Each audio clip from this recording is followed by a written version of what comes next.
Chester Lewis Smithson. All right. And what name are you normally called? Buck. Where were you born? Here, right here in Richwood. Okay. What is your birth date? October 25th, 1918. All right. Were you ever in the military? Yes. Were you in World War II? World War II. Which branch? Army. Okay. And when did you serve? See, now that's where it hurts. Wait. I served from 1944 to 1945, I think. I'd have to consult my discharge before I could tell you when. Okay. Where did you receive your basic training? Basic was in Georgia. Okay. Didn't think I'd ever forget the place. Wow. Camp Cross. That was Camp Cross, South Carolina. That's where it was. Okay. Now, why would you never forget it? Well, you remember those things. Okay. Basic training. Yeah. How long were you in basic training? It was only about, I think I was only there about 12 months, or no, 18 weeks. Okay, and then where did you go? Well, I guess I went to Fort Dix, New Jersey from there. And then I went to Camp Kilmer. Then I went to Patrick Henry in Virginia.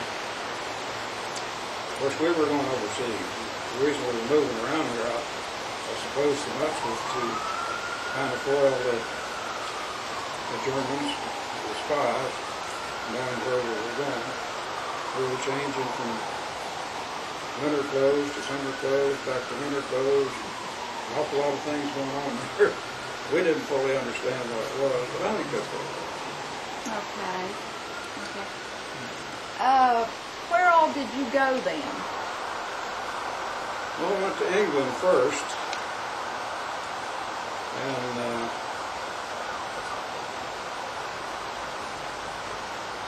I was trying to think the date I arrived in England. It seems to me like it was about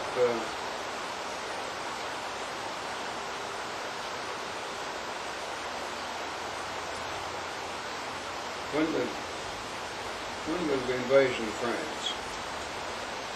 I'm having trouble with that. We just celebrated, didn't it? June 7th? June 7th. I think I arrived there in May, and we went to the beach D14. That would have been June 21, I guess we were there. That's when we went to Normandy. So you would have gotten there just before? Just before the invasion. Yeah. On Normandy. Were you at Normandy when that happened? Well, Normandy was just a peninsula of France. I was in England then, across the channel to Normandy. We had, you see, we had just established the detail, and we didn't do the breakthrough until July the 25th. So we were there in the hedgerow in Normandy for almost a month before we broke out, and I was there all that time. Okay. Did you actually go to Normandy after and see all the destruction? No, I moved. Okay. So you were in Europe? I've been in Europe all the time. Okay. We were coming back to our division. I was in the 30th Infantry Division, 119th Infantry Regiment, and we were being sent back to the States, and then we were going to Japan. We were going to the Middle East to fight the Japanese. And we were right in the middle of the Atlantic coming back when the Japanese surrendered. So pretty happy for us. It was 4 days out of Boston. Yeah. Okay. Did you receive any awards, medals, anything? Well, I have the Bronze Star Purple Heart. and the Purple Heart. I guess that was it. Where were you injured? I was injured in the arm and the back, right? I mean, well, but where? What happened? In France. In France. So, I was injured the day we broke out of St. Louis. When we broke out and started moving through France. We've been fighting in the hedgerows up to that time.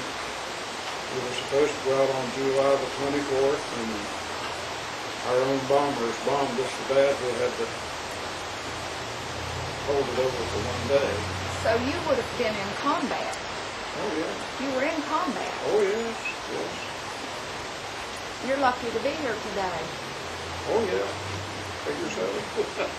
Yeah, yeah. What is your best memory of the war?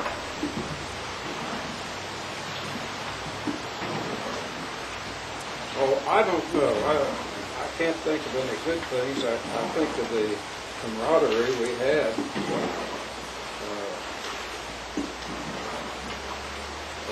among the people, because we depended on one another for our survival, really.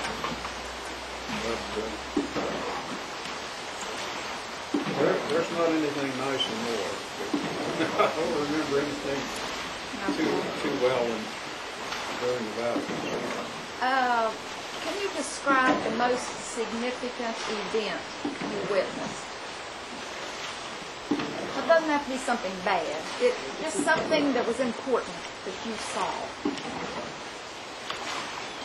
I guess I never saw the destruction, because in the Infantry Division you were up front all the time and you didn't see what was going on.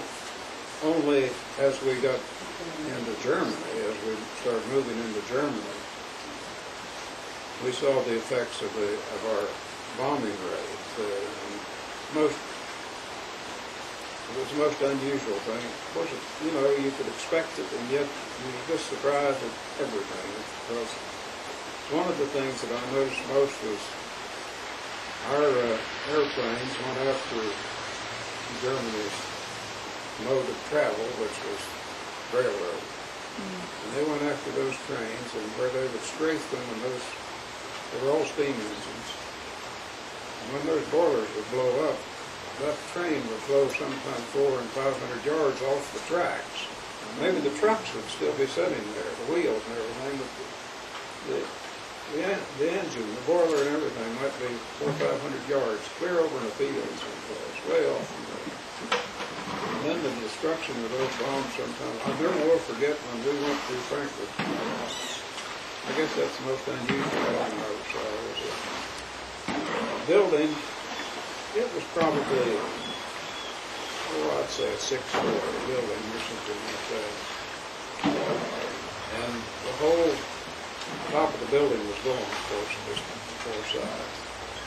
And right up on one corner of that building was a railroad car upside down, where it just blowing up and And that building was about 6 stories. About, 5 or 6 stories. I don't know. It was extremely high, and when I looked at that thing, I could just imagine what that looked like, going up in the air like that.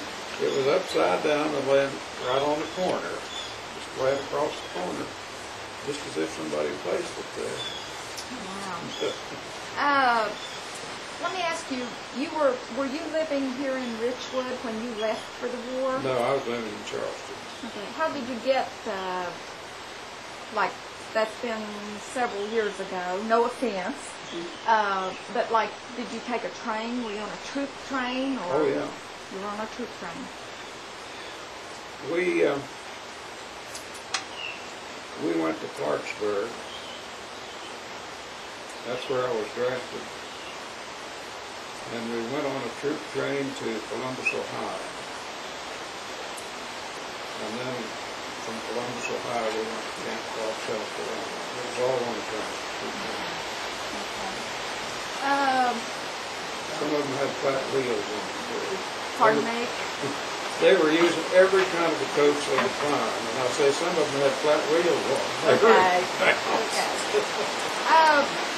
During your time in service, what kind of food did you have to eat? Oh, we had good food. We had. What kind of food? I'm gonna put this here if you don't mind. Probably, we had food that we were accustomed to eating at home. We had meat, vegetables, fruit, salad, dessert. What about during times of combat? Well, I'm trying to combat something else. We had what we called a K ration most of the time that we carried, and it was just in a box, probably 8 inches long, and I don't know just what size it was. It was just a small box, and it contained a breakfast and lunch and supper, and you just carried it just like a pack. You carried it on yourself. And I think that's a telephone. It had a tin of something that, I don't know, it tastes something like, I don't know what it would be like, but it was made out of pork, I know that. They also had a tin that had cheese in it, and had a chocolate bar, and it wasn't a real good chocolate bar, but it had all the nourishment. It was called a D-bar, and you could really live off of that if you had to. You got some water to go with it. Then you went back to C rations, and that's where you had you were just in the poker there, because you could actually heat some of your rations, and you could have a hot meal out of it. And then if you got back farther than that, well, then you had the regular army kitchen that took care of it. But it depended on the circumstances where you were. When you found out the war had ended, did you have enough time in, enough points that you could come home then, or did you have to wait? No, I had enough. Of course, we were already coming home. Oh, okay. I mean, we were coming home as a division, see. Okay. But when I got back to the States, I still needed some points. And I went to Fort Meade, Maryland. We landed in Boston, and I came down to Fort Meade, Maryland, and they would give me a pass and send me home. And I'd get home, and I don't know how long this pass were, but then the points were coming down all the time, so we'd call and ask if we could, stay over rather than, because we were traveling by train from Charleston to Fort Meade, Maryland. And they would deny it, you'd have to come back. And so, I don't know, that happened 2 or 3 times, I think. We wouldn't anymore get back, but we had another pass, so they'd send us back home, but we were still traveling like that. Did you get called back for the Korean War? No. I didn't sign up for the reserves. Okay. I just told them, I said, now, I'm not you've had me here for a couple of years, 26 months, I think, altogether. But you didn't make a soldier out of it. You said, I'm still a civilian at heart. And you called me, and I went, and I said, if you have to do it again, and you call, I'll go again. But I'm not enlisted in the reserve. Okay. So I didn't. Somewhere were you discharged? I was discharged from Fort Meade. Okay. Did you make friends in there that you kept in contact with later? I only had one friend, and I guess the only reason he and I were such good friends, a fellow by the name of Harold Halstead from Charleston. And he was a replacement and sent into my outfit while I was in the hospital. And when I came back, I became acquainted with him. So we kept in touch all the time after we got back until he died. He's been dead for some time. That's the only. I had a real good friend that I just thought the world model, a fellow by the name of White from Chicago that I'd met just before I went overseas. And he was more my age. See, I'm a little older than most of them. I was a 25-year-old running around with 17, 18-year-old boys. so I was a dad to a lot of them. But this Whitey was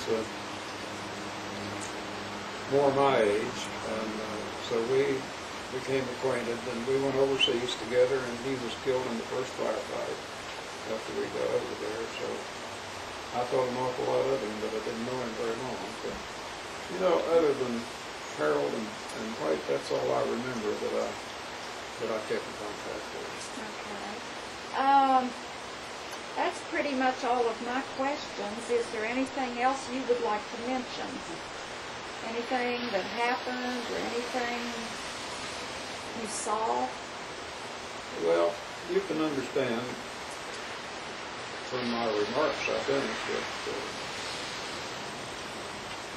I was only there because I just felt like I had to be. Well, I did have to be, but I mean, we were very patriotic people back then. You didn't find very many people opposing the war, or I didn't see it. And an awful lot of my friends had already gone to war. As a matter of fact, I was working in a defense plant, General Machinery Ordnance Corporation in South Charleston.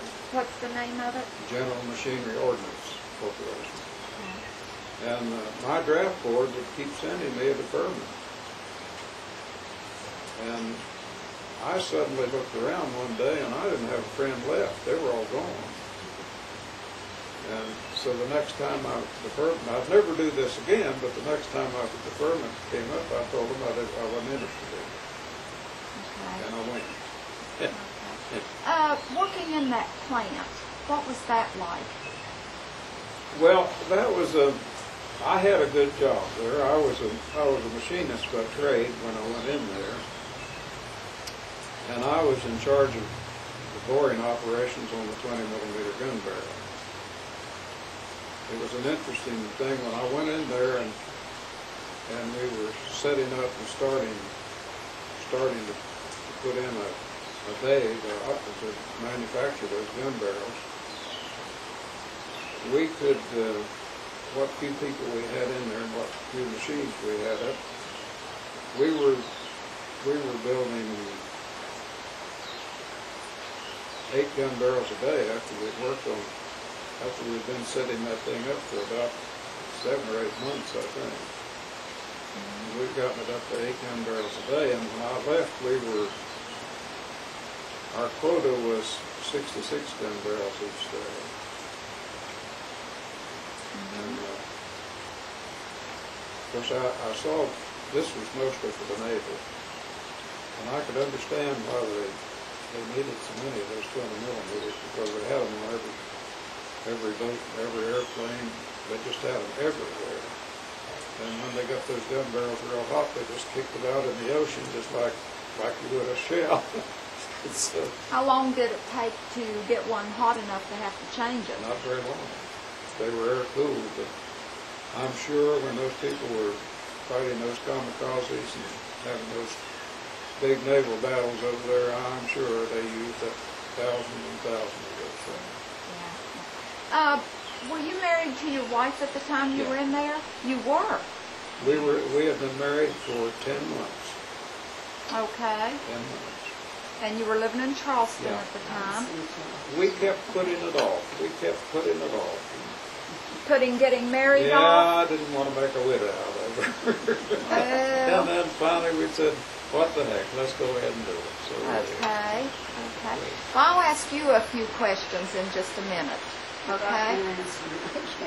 Well, I need to get it'll just be a few simple things like what's your name and a few things like that. I'll put the mic over there by you. Yeah, you know that. You'll be all right. But, well, is there anything else you can think of? Anything else I should ask or anything you'd like to mention? Oh, I can't think of everything. That's been so long ago. Yeah. And there's one thing, I don't think anybody that's ever been in battle will ever Right. forget it. Right. This is our neighbor, Okay. Janice Dobson. Hi, Janice. I haven't seen you for a long, long time. Libby Smith. Oh, hi, Libby. How are you? Good, good. Well, let me put the mic. Well, I've got to put the microphone over there. We're videoing an interview here. That's Oh, okay. I'm sorry. I don't want to interrupt. No problem. I'm just going to put this Sit over right here. there. Let me ask you a question or two about I the. can answer who can. No, you'll be fine. Now, Let me she's move this. suffering from pernicious anemia, and she doesn't remember a lot of things. All right. Okay. What is your name? My name is Pauline.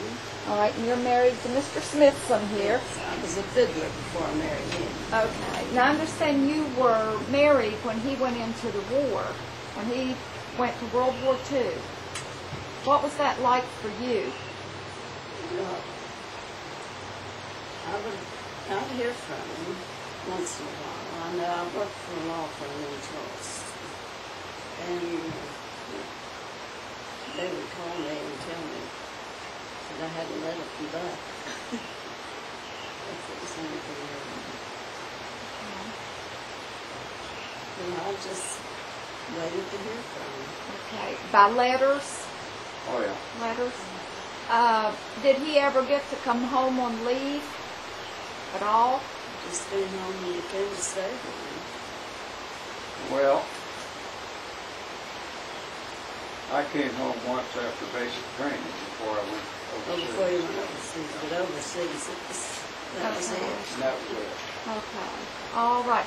Well, is there anything in particular you'd like to mention during that time he was gone? Or? Is that John? Okay. All right.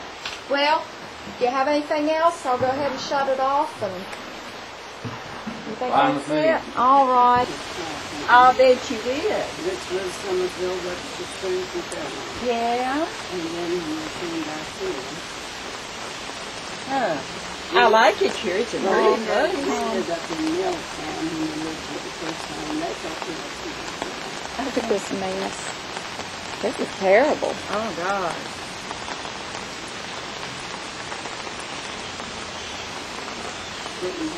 It is. It was just No, we